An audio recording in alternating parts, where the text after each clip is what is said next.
Welcome to day 6 of applying the Babylonian Exile to our lives. Today's assignment was to read Jeremiah chapter 31, verse 9. But you notice it's actually like 4 lines long, which is kind of interesting, isn't it? And this passage says, "With weeping they shall come, but with compassion I will guide them. I will lead them to streams of water on a level road without stumbling." When I categorize passages in my head, this is what I call one of the rest passages. Yesterday was like a busy passage, changing our actions, getting our actions changed actually by the Lord, getting our decisions improved with God's help. And this is none of that. This is one about just resting. To begin with, it is written after the exile. It's called part of the return. So they are returning to the promised land. So Jeremiah is speaking to those who know that the time of being conquered is over.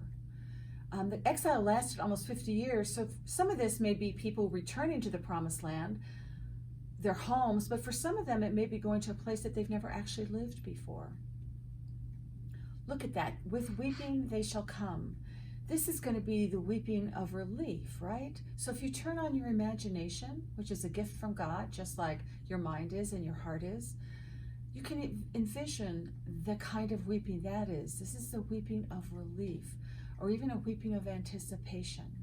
And then it says, "But with compassion I will guide them." So God is kind of our tour guide or our guide. And he's saying, you don't have to figure it all out yourself. I will guide you where you're going to go from here.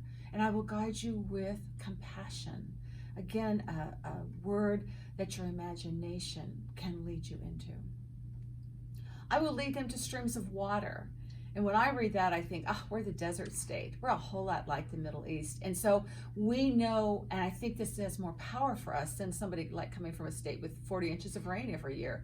We know the power of water. We know what it's like to see water when we haven't seen any water, perhaps driving for miles and miles. The symbolism of water is so powerful for us. So again, just visualize that. Put that in your imagination. Your guide will lead you to waters and all that water symbolizes. And finally, he says, on a level road without stumbling.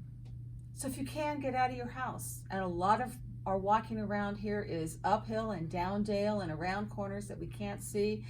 And our guide says, I'm going to level some of those roads for you as you emerge from this exile imposed by the virus.